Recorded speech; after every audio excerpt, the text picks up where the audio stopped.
Mbola eo am'izay sehatra zay ihany dia voalaza fa raha ny any Maroantsetra no resahina dia tsy misy intsony aloha hatreto ny fanapahana hazo sarobidy. Misy kosa anefa ny famindran-toerana izay hatao. Folo volana mahery kely ny alako tany zany dia za zany ny information azo kosa zany milaza hoe ny coupe zany efa tsisy, tsy dia misy coupe na zavatra tapahana koa ngefa lavitra be vao misy. Fa ny zavatra indraindray misy zany dia le déplacement. Ny zava-misy amin'izy io zany a, le olona zany manana ataontsika hoe stock déclaré. Io stock déclaré nefa manjavona rehefa avy eo.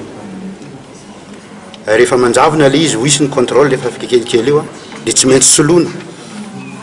Dia amin'izao fotoana zany tanatin'le fotoana lavabe ireo zany ny ataon'ny sasany zany dia miezaka zany manao remplacement an'ireny stock nanjavona reny. Dia misy foana zany ny mouvement madinidinika izay tsy hita avy aty Antananarivo le izy fa any fotony mahita an'le izy tsara. Nefa ianao izay mahita indray no ororona hoe gadraiko anao, vonoko anao.